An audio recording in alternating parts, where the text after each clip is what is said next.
U.S. senators from across the political spectrum, Republicans, Democrats, and Independents, have just taken an unprecedented step in the history of modern American diplomacy. A bipartisan delegation of 10 U.S. senators traveled to Greenland, specifically to the capital city of Nuuk, to deliver a strong and unmistakable message to the people of Greenland and to the people of Denmark. That message was simple and direct.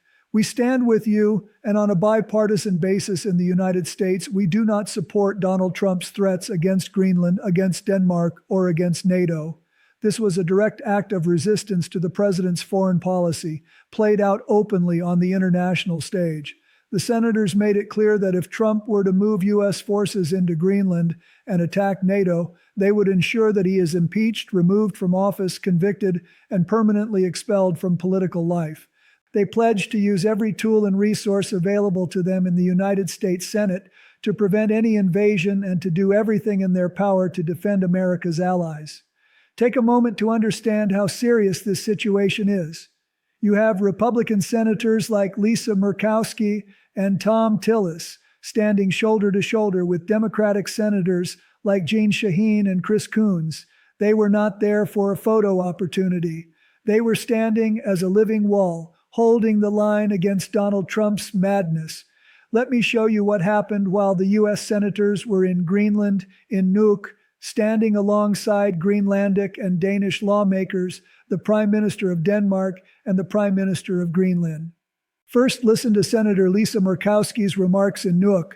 She thanked Greenland and Denmark for their continued friendship and leadership, and she emphasized that when it comes to relationships with friends and allies, this is not a matter of Republicans versus Democrats. It is a recognition of a strong, enduring relationship that has lasted for decades and one that must be actively nurtured. She said that, like all relationships, alliances require care and attention. They require constructive dialogue. She also noted that the delegation's visit was not limited to the parliamentary session that day, but included early morning meetings with both the Prime Minister of Greenland and the Prime Minister of Denmark. Just the day before, in Washington, D.C., the senators had met with the foreign ministers of both countries.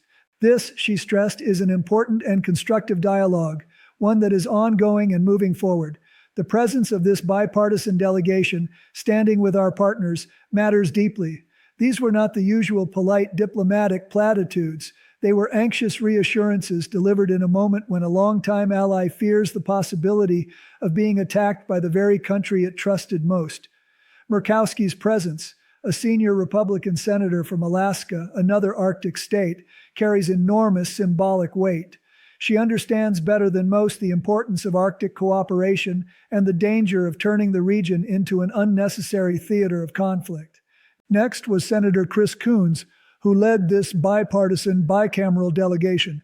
He said this was a dialogue involving 10 members from both the U.S. Senate and the House of Representatives, and that they were deeply grateful for Greenland's hospitality after 225 years as a good, reliable ally and partner. They held a strong and substantive discussion about how to expand that partnership into the future. He expressed gratitude for the sacrifices made by Danes who served, fought, and died alongside Americans when the United States was attacked 25 years ago. He spoke about the value of NATO and reaffirmed a commitment to its core principles: sovereignty, territorial integrity, and the right of self-determination. Most importantly, he made it clear that the people of Greenland must be the ones to decide their own future. This was a direct rejection of Donald Trump's mindset that he could buy or seize Greenland without regard for the will of the people who live there.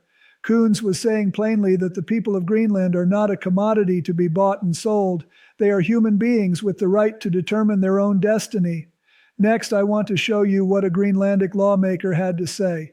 She said that participating in this meeting with senators and representatives was truly important for the Greenlandic government because they genuinely want dialogue. Dialogue, first and foremost, is essential for them. She expressed hope that this conversation could continue and that this would be the first of many such discussions in the future because they are members of NATO and are glad to cooperate through the alliance. She said she believes there is much and even more that they can work on together in situations like this, because NATO has been here for many years, and they hope it will remain for many years to come. Her words carried a polite but firm plea. Please speak with us as equal partners. Do not threaten us. She reminded everyone that Greenland has been part of the Western security framework for decades and wants to remain so, but through cooperation and mutual respect, not under the barrel of an invasion. The calm professionalism of Greenland's leaders stands in stark contrast to the chaos and aggression coming from the White House, and it only further highlights the absurdity of Trump's demands. They are trying to preserve their dignity and sovereignty in the face of a superpower behaving like a schoolyard bully. And tragically, they are being forced to rely on lawmakers from the very country threatening them in order to seek protection. And next, I want to show you what Senator Jeanne Shaheen said, and the warning she delivered directly to Donald Trump. She stated that a U.S. military takeover of Greenland would threaten NATO as we know it. And even short of that, merely suggesting that the United States might seize Greenland by force causes real damage, not only to our relationship with Greenland and with Denmark, but to America's own national security. It erodes decades of hard-earned trust among allies and weakens the sense of collective security that comes with it. And this kind of rhetoric plays directly into the hands of our greatest adversaries, Russia and China. Vladimir Putin would welcome any move that fractures NATO or diverts attention and resources away from Ukraine. That point was reinforced again by their prime minister when they met with Senator Shaheen earlier that morning, and she spoke about it powerfully at length.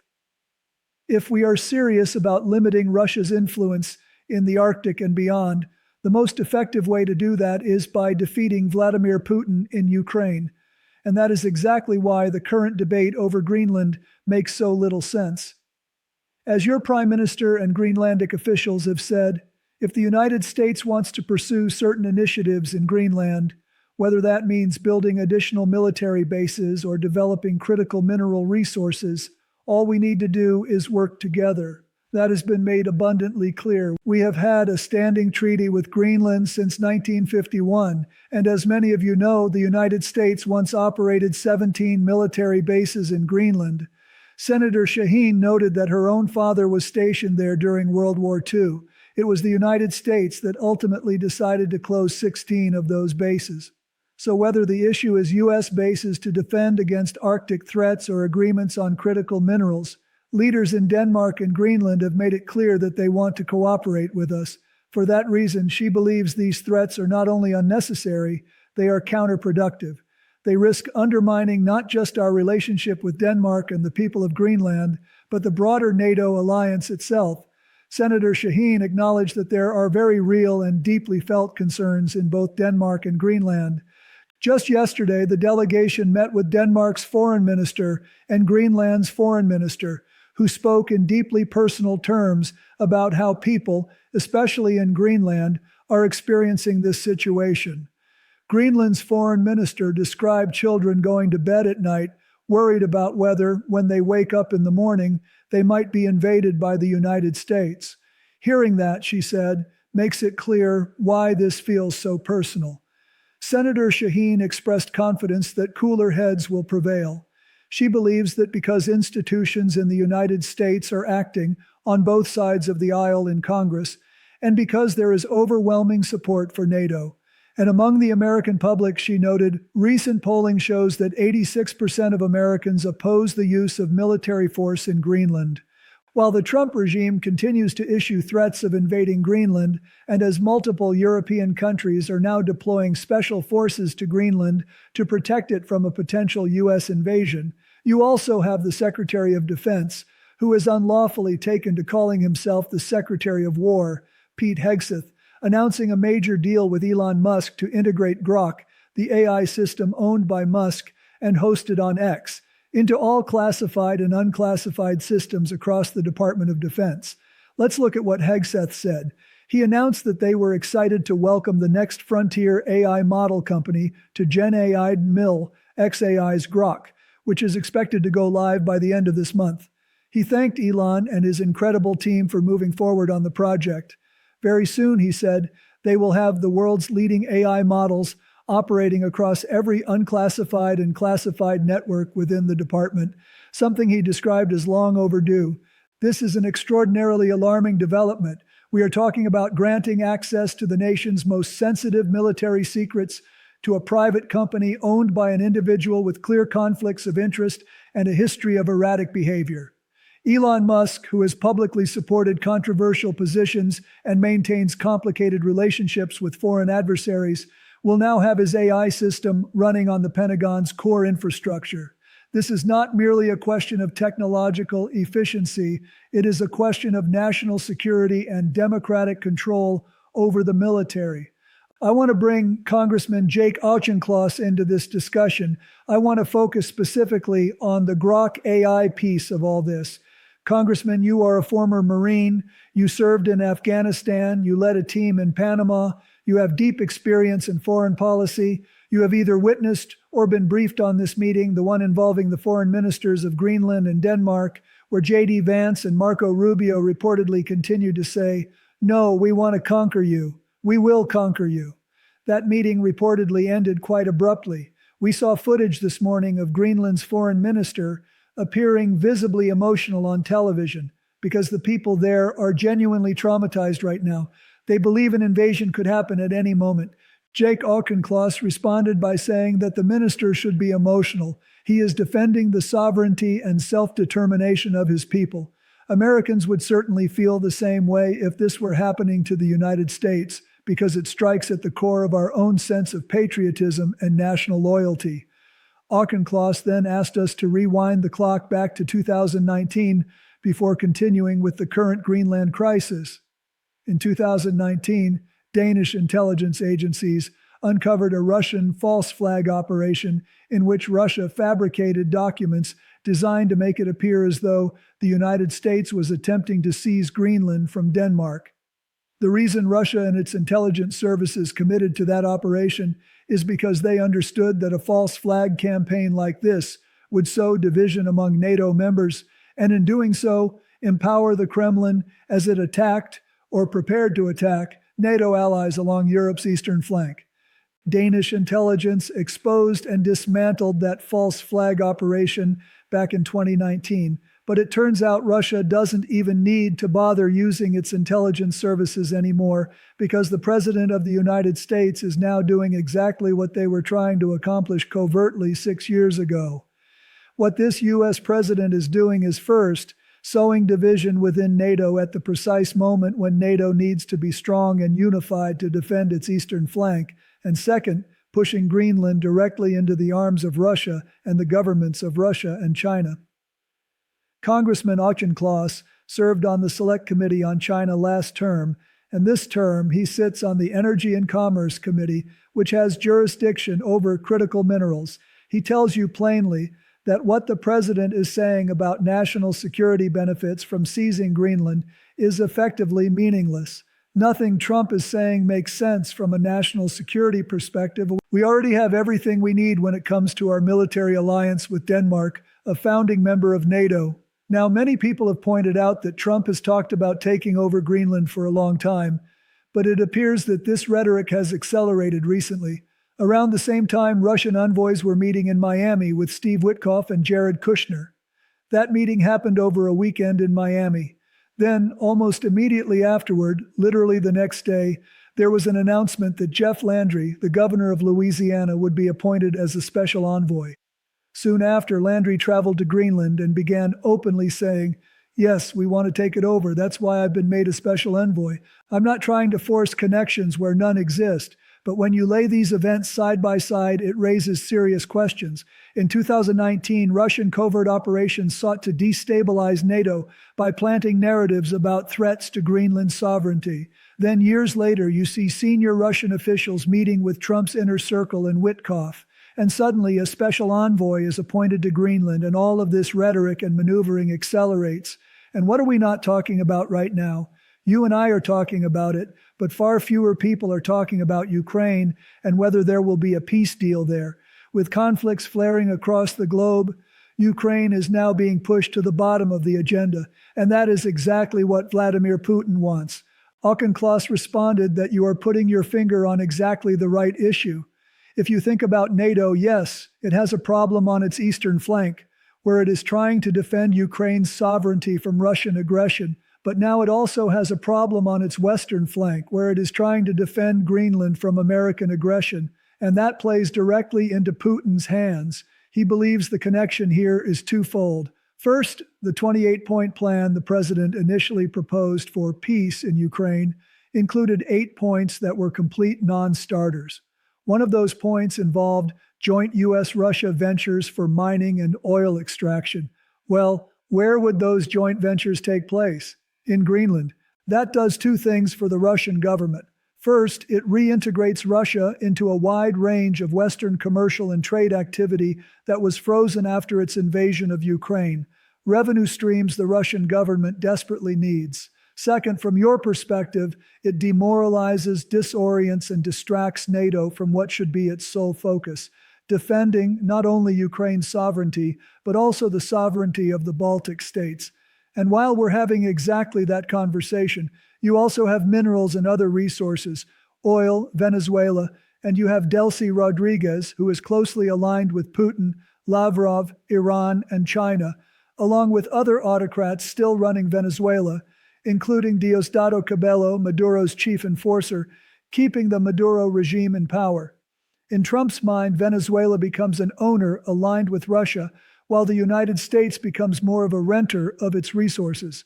So the question becomes, is all of this part of the broader framework Marco Rubio has articulated around spheres of influence, where Russia gets Eastern Europe and its surrounding region, Xi Jinping and China get Asia, and the United States gets Greenland, Canada, Mexico, Venezuela, everything in its hemisphere, and then Europe is left to deal with the consequences as resources are carved up and traded. Where something like Iran fits into this picture becomes murkier because it doesn't fit neatly into these spheres. You then have Trump telling Iranian protesters on January 2nd, "I support you. If a protester is killed, I will help you. We will help." The protests began to grow, ranging from thousands to potentially tens of thousands. We don't know how many people were killed. Reports vary widely, and now we're receiving conflicting information.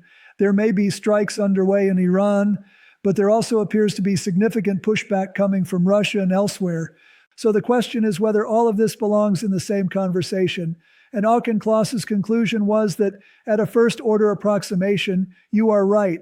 The mindset of spheres of influence deeply shapes MAGA and this administration. They view it as a direct expression of their America First worldview. So the Western Hemisphere belongs to the United States, as you described. China is assigned the Asia-Pacific region, including Taiwan, potentially Singapore, certainly Hong Kong, and extending through the South China Sea under its so-called 9-line claims. If you are the Philippines, a longtime U.S. ally, you should be very worried under Donald Trump because now you fall within China's sphere of influence. Russia, meanwhile, is effectively permitted to reclaim a kind of traditional Slavic empire. I think that's a fair first-order approximation. What I think you may be underestimating, or at least not fully accounting for, is how deeply crony capitalism and outright corruption shape this picture. Yes, at a first-order level, I think Donald Trump finds this spheres of influence framework appealing. But then someone comes along and buys a bunch of meme coins from this guy and suddenly everything is up for sale. And that, I think, is exactly what's happening with Venezuelan oil. In Trump's mind, Venezuela sits inside the U.S. sphere of influence, but he's remarkably open to being bought out of that position. What he has refused to do is support U.S. interests on the ground in Venezuela, or more broadly, in Latin America. My support has been on the ground in Latin America, and I've seen this firsthand. Earlier today, I actually partnered with James Tallarico, a Texas state representative who is running for the U.S. Senate in Texas as a Democrat. Together, we shared our perspectives on what the president is doing in Venezuela, one of us as someone seeking to represent the people of Texas, the energy production capital of the world, and the other as someone with military experience in this region. Our conclusion was clear. None of this serves U.S. national security interests or the American energy economy. And when you look at crony capitalism or outright self-dealing, the question becomes, where is the Venezuelan oil money going? Into bank accounts in Qatar. We already know that Qatar is holding large amounts of this oil revenue. And you have to ask yourself, why is that money going into Qatari bank accounts instead of staying where it belongs? I mean, how else would Qatar be able to afford buying jets for the president if they didn't have access to Venezuelan money? It all makes perfect sense in this world.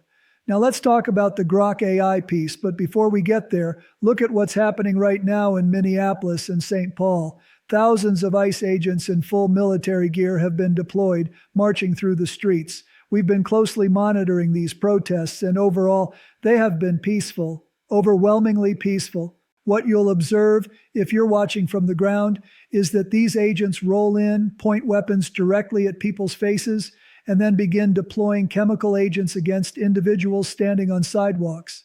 They killed a woman, Renee Nicole Good. They shot others, and then they released official narratives that did not match what actually happened once the facts began to emerge in the following days. These forces are terrorizing communities, and now they are talking about invoking the Insurrection Act and other extraordinary measures. It almost feels as if this is by design, to manufacture something that looks like a war zone, to create the conditions themselves, and then ask what you do with all of it afterward. You've seen ICE tactics in Massachusetts as well, not to the same degree as in Minneapolis, but terrible things have happened there too. We've been watching closely. So what do you make of all this as someone who has actually served in the military, led teams in major operations, and is now watching how ICE is behaving inside the United States? Auchincloss responded that ICE has been transformed under this administration from an arm of law enforcement into an instrument of fear.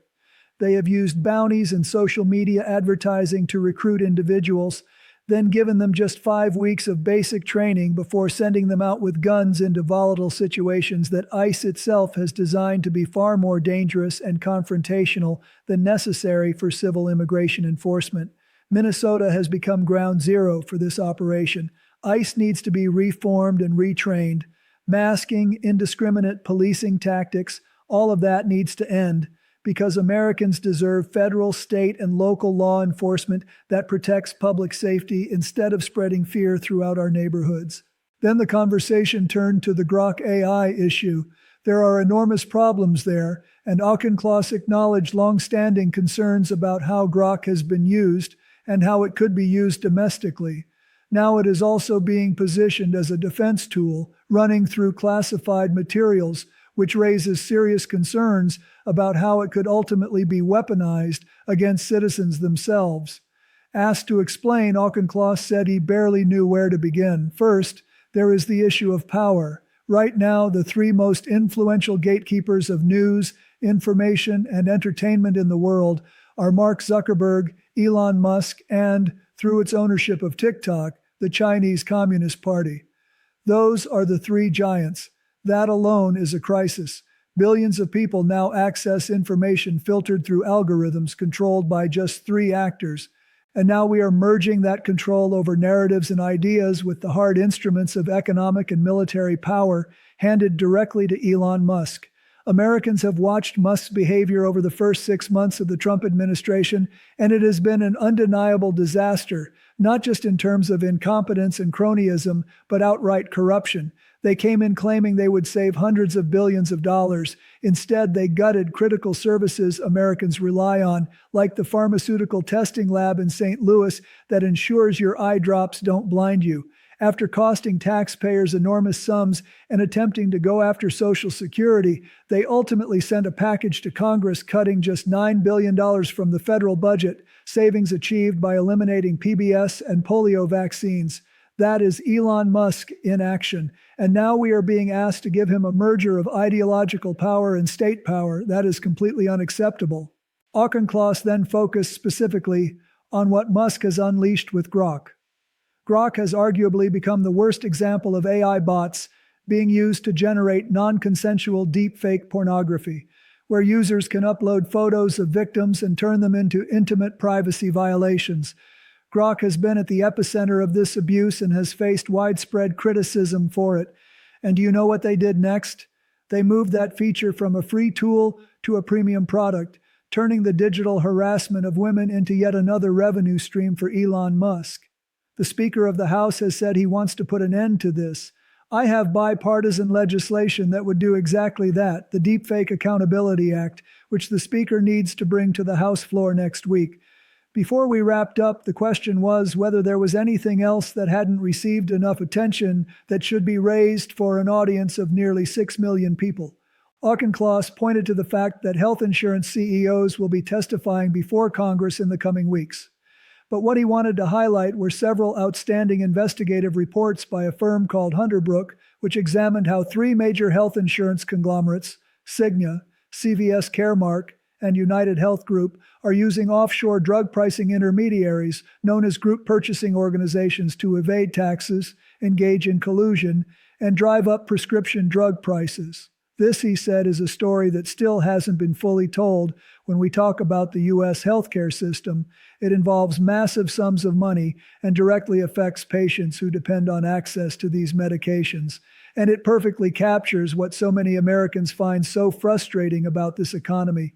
A small group of monopolistic corporations abusing their market power to exploit people when they are at their most vulnerable.